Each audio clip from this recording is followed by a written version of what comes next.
और इस वक्त बड़ी खबर गिरिडीह के सीसीएल से जुड़ी हुई, जहां पर महुआ पथारी में भूधसान हुआ है, जिससे इलाके के लोगों में दहशत देखने को मिल रही है। इलाके में अवैध खनन भी होता है, लेकिन कल अचानक से सड़क के यहां पर धसान की वजह से, फट जाने की वजह से सीसीएल ने भूधसान वाले इस सड़क को बंद कर दिया है। वहीं भूधसान प्रभावित सड़क को बनाने की कवायद भी शुरू कर दी गई है। तस्वीरें आपके सामने हैं। ये सड़क किस तरीके से दरार के साथ अब लोगों के लिए परेशानी बनती हुई, लेकिन यहां पर एक बार फिर से काम की शुरुआत कर दी गई है ताकि सड़क को मरम्मत किया जा सके।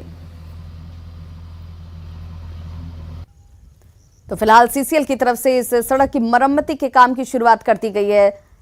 एहतियात के तौर पर फिलहाल इस रूट पर और इस सड़क पर आवाजाही को बंद किया गया है।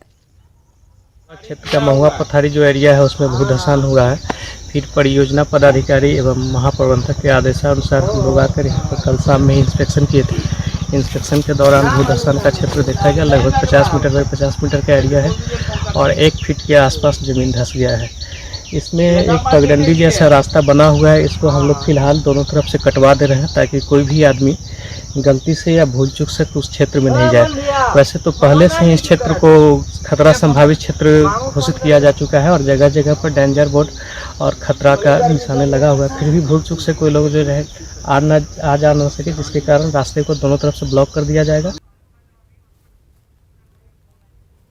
और सहयोगी सुरेश हमारे साथ इस वक्त फोन लाइन पर जुड़ चुके हैं ज्यादा जानकारी के साथ। सुरेश, क्या कुछ जानकारी मिल रही है? कब तक इस सड़क को दुरुस्त कर दिया जाएगा या फिर यहां से आवाजाही ही पूरी तरह से बंद रखी जाएगी? जिस तरीके से बता रहे हैं अधिकारी कि ये जगह जो है वो सुरक्षित नहीं है। जी दीघा, मैं बता दूं कि यह जो सीसीएल क्षेत्र का महुआ पथारी इलाका है, वहां पर कई अवैध खदानें संचालित थी, जिस कारण अवैध खदान में पानी भरने के कारण यहाँ भूधसान की घटनाएं हुई है।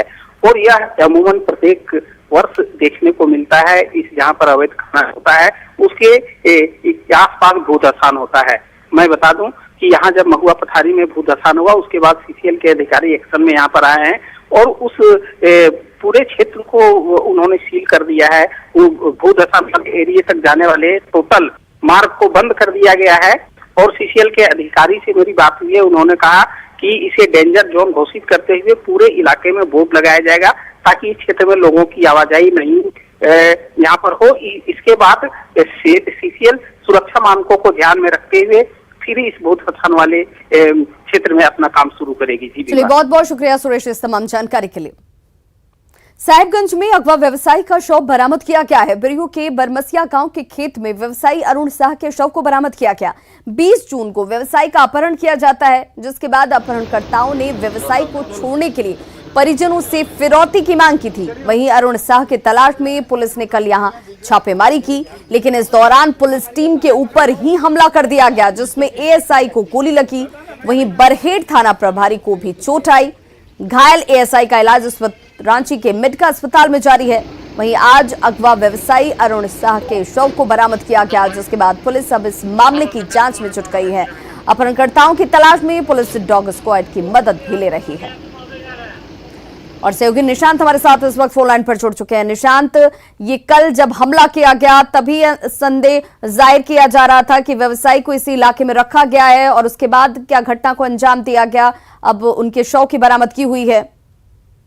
जी बिल्कुल, विभाग बताएं कि शव की बरामदगी हुई है और बोरियो के बरमसिया गांव में एक खेत में शव पड़ा था और ग्रामीणों की सूचना पर पुलिस गई और शव को कब्जे में ले लिया गया है।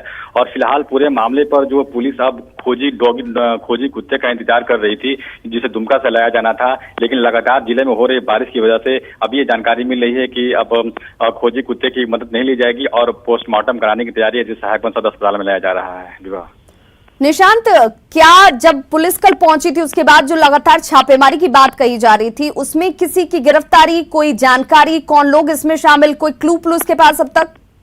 जी बताया विभाग, इस मामले में एक ऑडियो वायरल हो रहा है बहुत तेजी से, जिसमें अपहरणकर्ता और जो व्यवसायी के परिजनों की बातचीत है, जिसमें फिरौती की मांग की जा रही है।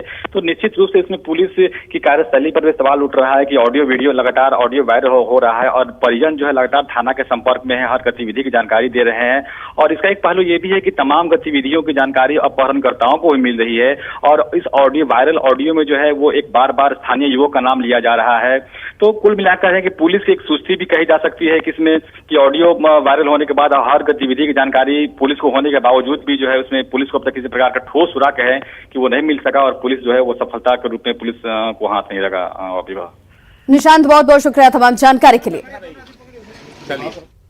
झारखंड के पूर्व डीजीपी डीके पांडे एक बार फिर से विवादों में घिरते नजर आ रहे हैं। डीके पांडे की बहू रेखा मिश्रा ने दहेज उत्पीड़न का मामला महिला थाने में दर्ज कराया है, जिसमें उन्होंने पूर्व डीजीपी डीके पांडे, उनकी पत्नी पूनम पांडे और बेटे शुभांकन पांडे पर दहेज प्रताड़ना का आरोप लगाया है।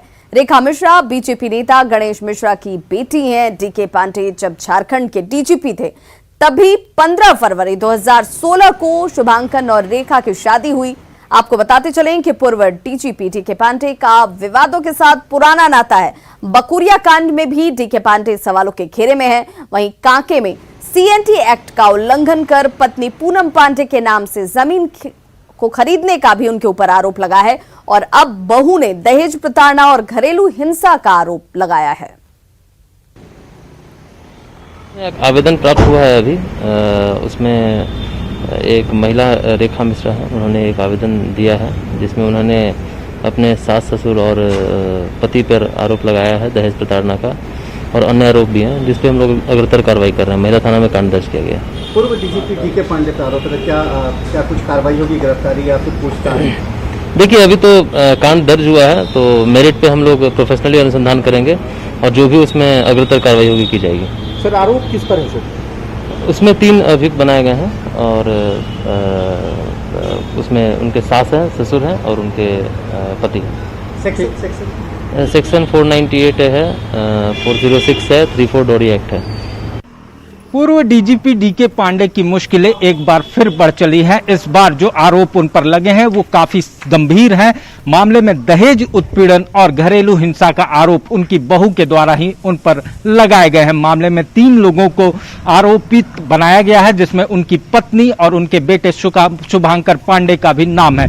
ये पूरा जो मसला है उनकी बहू के द्वारा उठाया गया है और उनकी बहू रेखा मिश्रा ने ये आरोप जो है वो अपने ससुर, पति और सास पर लगाए हैं। फिलहाल पुलिस मामले की तफ्तीश कर रही है, लेकिन इस घटना के बाद से ही अगर कहा जाए तो डीके पांडे की मुश्किलें जो हैं वो फिर से बढ़ती हुई नजर आ रही हैं। आपको बताना चाहेंगे कि बकोरिया कांड हो या फिर सीएनटी एसपीटी से जमीन खरीदने का मामला, दोनों मामलों को लेकर वो काफी सुर्खियों में रहे थे। अभी वो विवाद थमा भी नहीं था कि ये विवाद सामने आ चुका है, जिससे आने वाले दिनों में उनकी मुश्किलें जरूर बढ़ेंगी। कैमरामैन कामदेव के साथ ओम प्रकाश, न्यूज 18 रांची।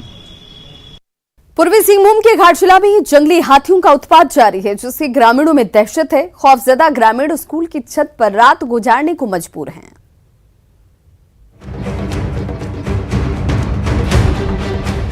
टूटे हुए घर, उखड़े पेड़, घाटशिला के गुड़ाबांधा में बर्बादी की ये तस्वीरें हाथियों के उत्पात की कहानी खुद कह रही हैं। हाथियों के झुंड ने पहाड़ी पावड़ाडीह गांव में 6 घरों को तोड़ दिया, साथ ही घरों में रखे धान और चावल को चट कर दिया। 15 हाथियों के इस झुंड में 3 बच्चे भी हैं, जो इन दिनों पावड़ाडीह, राजाबासा, खजूरदाड़ी, कारलाबेड़ा में उत्पात मचा रखा है, जिससे ग्रामीणों में दहशत है। छत के ऊपर में है, हाथी के ग्रुप आते हैं, झुंड आते हैं। तो राजा पौड़ाडी गांव में 4 गो मकान तोड़ दिया और राजा बसा का 2। तो उसीलिए हम लोग कहाँ रहेंगे? स्कूल में एनपी स्कूल है, प्राथमिक विद्यालय पौड़ाडी, वहीं अभी आके हम लोग खड़े हैं। घर भी तोड़ देता है आके, हम लोग कहाँ रहेंगे? इसी चलते हम लोग स्कूल का ऊपर में है अभी, और बिजली का भी हम लोग का दिक्कत है। पहाड़ी और झरनों के बीच बसे पावड़ाडीह गांव में 15 घर हैं। सभी घर कच्चे और मिट्टी के बने हैं। गांव में बुनियादी सुविधाओं की भी घोर कमी है। गांव में 2 चापाकल हैं जो खराब पड़े हैं। बिजली का ट्रांसफार्मर कई महीनों से खराब पड़ा है। ऐसे में जंगली हाथियों से खौफजदा ग्रामीण स्कूल की छत पर तिरपाल लगाकर रात गुजार रहे हैं। रात के वक्त मशाल जलाकर और बर्तन और ढोलक बजाकर हाथियों को भगाने की कोशिशें करते हैं। मुश्किलों में घिरे इन ग्रामीणों को अब भी वन विभाग और प्रशासनिक मदद का इंतजार है। न्यूज 18 के लिए घाटशिला से प्रभंजन की रिपोर्ट। तो इनकी मुश्किलों का अंदाजा सहज लगाया जा सकता है। अब इन्हें मदद की दरकार है। रामगढ़ कॉलेज में बाउंड्री वॉल बनाने का ग्रामीणों ने विरोध किया। लोगों ने काम को रोक दिया है। वहीं जमीन पर कब्जे के लिए निर्माण कार्य शुरू कर दिया गया। ग्रामीणों का आरोप है कि उन्होंने कॉलेज को जमीन दी, लेकिन कॉलेज में उनके परिवारों को काम नहीं दिया गया। वहीं प्रिंसिपल ने कहा कि महिलाओं को आगे कर भूमाफिया की जमीन पर कब्जे की साजिश है। उन्होंने पूरे मामले की जानकारी पुलिस के साथ उपायुक्त को दे दी है, लेकिन पुलिस ने अब तक अवैध निर्माण रोकने के लिए कोई कोशिश शुरू नहीं की। हाँ, तो ये दूसरा आदमी को नौकरी दिया है, हम लोग को कुछ नहीं दिया है। गरीब आदमी कहाँ जाएगा? तो अभी आप लोग क्या कर रहे हैं? हम लोग क्या करेगा? खान सब गरीब के दिया नौकरी और हम लोग के कांदल भूलेगा। जमीन गोटे ले लिया है यार। महिलाएं आई और कुछ पुरुष भी थे, जिन लोगों ने मिलकर के बाउंड्री के निर्माण कार्य को रोक दिया और अंदर की झाड़ियों को साफ कर रहे हैं। और आगे वो उनकी मंशा है कि वो दीवार खड़ी करें और शायद खड़ी भी कर रहे हैं। और हमने आज इसकी सूचना रामगढ़ थाने को भी दी, एसडीओ साहिबा को भी दिया है और डीसी महोदय को भी किया। डीसी महोदय की पहल पर सोमवार को बैठक होनी है एसडीओ के अध्यक्षता में। अब फिर क्या निर्णय होता है, लेकिन निर्माण कार्य अब तक नहीं रुका है, जो निर्माण कार्य रुकना चाहिए था। यहाँ तक कि रामगढ़ थाने ने सूचना लिखित रूप में लेने से इनकार भी कर दिया। सरायकेला में सीआरपीएफ के 9 जवान कोरोना पॉजिटिव मिले हैं। ये सभी जवान दुगुनी कैंप में हैं और ये सभी घर पर छुट्टी मनाकर 8 और 9 जून को कैंप में वापस लौटे थे, जिसके बाद इन सभी को होम क्वारंटीन पर भेज दिया गया।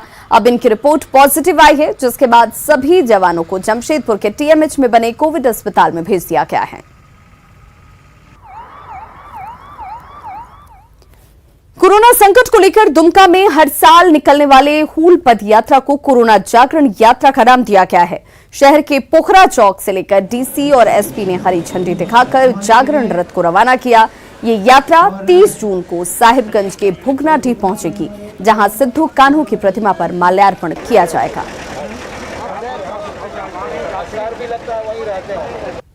सिद्धू कान्हू मुर्मू और फूलो जानो, चांद भैरो, भगवान बिरसा मुंडा जैसे यहाँ पे कई सारे लोग लड़े हैं, उनके हक के लिए लड़े हैं, स्वतंत्रता के लिए लड़े हैं और अच्छाई का रास्ता समाज को दिखा के एक उदाहरण बने हैं। तो उनसे प्रेरणा आज भी युवा पीढ़ी लेता है, समाज लेता है कि हम लोग सही रास्ते में जाए, सही लोगों को पहचान करें और उनका मदद करें। ये आई थिंक आज के समाज में एक बहुत बड़ा मैसेज है। बिहार के चुनावी दंगल में जेएमएम भी अब ताल ठोकेगा। झारखंड मुक्ति मोर्चा ने बिहार विधानसभा चुनाव में 10 सीटों पर चुनाव लड़ने की घोषणा की है। सुप्रियो भट्टाचार्य ने कहा कि महागठबंधन में शामिल होकर जेएमएम चुनावी मैदान में उतरेगा।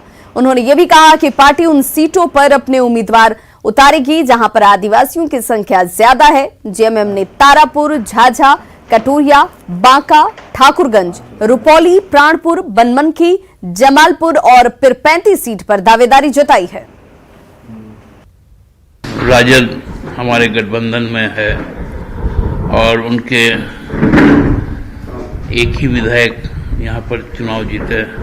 हम लोगों ने उनको ससम्मान मंत्री पद दिया और हमारी भी ये अपेक्षा है कि राजद के साथ हम वहाँ पर जो महागठबंधन हो उसमें हम शरीक रहें, क्योंकि चूंकि बिहार की राजनीति में हम प्रासंगिक रहे हैं, चाहे वो लालू जी को मुख्यमंत्री बनाना हो, चाहे राबड़ी देवी जी को मुख्यमंत्री बनाना हो या नीतीश कुमार को मुख्यमंत्री बनाना हो, हमारा वहाँ पर एक निर्णायक भूमिका रहा है। कोरोना संकट के बावजूद 2019-20 में बीसीसीएल को 918 करोड़ का मुनाफा हुआ है, जबकि 2018-19 में बीसीसीएल को सिर्फ 288 करोड़ का मुनाफा हुआ था। बीसीसीएल के वित्त निदेशक ने कहा कि डीवीसी के पास 1200 करोड़, डब्ल्यूपीडीसीएल के पास 530 करोड़, सेल के पास 600 करोड़ और एनटीपीसी के पास 400 करोड़ का बकाया है। अगर वो रकम मिल जाए तो आंकड़े बढ़ सकते हैं। में हम लोग काफ़ी घटाया। कॉस्ट इसलिए घटा कि देखिए हम लोग को 2500 कर्मी ऑलमोस्ट एक साल में सुपरिटेंडेंट हुआ है, उसका चलते भी हम लोग को कॉस्ट में काफ़ी बेनिफिट हुआ है। जनरली सारे जगह में कॉस्ट बढ़ता है, ऑल इंडिया में भी बढ़ा है, बट बीसीसीएल का एम्प्लॉय रेम्यूनरेशन जो कॉस्ट है वो देखिए आप घट गया है ईयर टू ईयर बेसिस पे। ये एक अपने आप एक बड़ा कॉस्ट घटा और बाकी सारे कॉस्ट में हम लोग को कटौती आया। जामताड़ा में साइबर अपराधी अब प्रधानमंत्री जनधन खाते के जरिए लोगों से ठगी कर रहे हैं और इसके लिए अपराधी गरीब खाताधारी की पहचान करते हैं और कुछ पैसे देकर उनके खाते का इस्तेमाल किया जाता है और अपने काले धन को सफेद कर रहे हैं। एसपी ने कहा कि मामले का खुलासा होने के बाद ऐसे खातों को बंद कर दिया गया है। हमारी जानकारी में भी इस तरह के केसेस आए और हमने उस पर कार्रवाई भी की है। ऐसे जनधन अकाउंट्स को भी फ्रीज कराया गया है, पर क्योंकि इन लोगों को पूरी जानकारी होती नहीं है कि इनके अकाउंट्स का गलत इस्तेमाल हो रहा है, तो हम लोगों को भी थोड़ी सी दिक्कत जरूर आती है। फिर भी इस तरह के जब भी कोई दृष्टांत सामने में आए हैं तो हमने उन पर कार्रवाई जरूर की है। तो शुरुआती दौर में तो सीधा सीधी यही होता था कि ये लोग पैसे अकाउंट्स में ट्रांसफर कराते थे और एटीएम के माध्यम से पैसे निकाल लेते थे। अब वो लोग वाउचर्स खरीदते हैं, वाउचर्स के माध्यम से सोना या ज्वेलरी की खरीदारी करते हैं। उसके बाद अपने पैसे जो हैं कोई छोटा सा दुकान खोल लेंगे और उस दुकान के जरिए जो है उस पैसे को ब्लैक को वाइट करने का प्रयास करते हैं।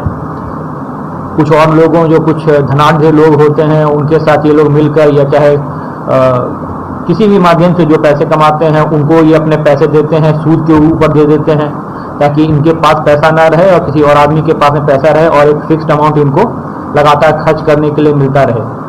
साथ ही जमीन की खरीदारी, प्रॉपर्टी की खरीदारी भी ये लोग जो है जामताड़ा से बाहर करते हैं, क्योंकि इनका मैक्सिमम इन्वेस्टमेंट जो है जामताड़ा से बाहर होता है। ऐसे में कार्रवाई करना थोड़ा सा मुश्किल हो जाता है। ट्रैफिक नियमों का उल्लंघन करने वालों को जुर्माने की राशि जमा करने के लिए कोर्ट का चक्कर नहीं लगाना पड़ेगा। अब इसके लिए जल्द ही ई कोर्ट की शुरुआत होगी। दिल्ली के बाद रांची में ये सेवा शुरू होगी, जिससे जुर्माना जमा करने के लिए घंटों कतार में खड़ा नहीं होना पड़ेगा।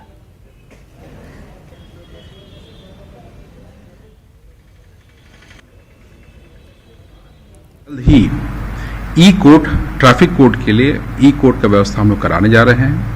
इसके लिए जो एप्लीकेशन तैयार हुआ है, जो कि माननीय सुप्रीम कोर्ट के द्वारा अप्रूव किया गया है, वर्तमान में दिल्ली में चल रहा है। सबसे पहले इंडिया में फरीदाबाद में लॉन्च हुआ था, बट फरीदाबाद में शायद अभी नहीं चल रहा हो, लेकिन दिल्ली में वर्तमान में चल रहा है और जल्दी इसको हम लोग रांची में हम लोग ला रहे हैं। इसका सारी प्रक्रिया हो चुकी है और ये कोरोना के पहले ही आ जाता, लेकिन चूंकि कोरोना का आउटब्रेक हो गया तो ये बीच में थोड़ा ये ऑब्वियसली हम लोग डिस्ट्रैक्ट हो गए थे।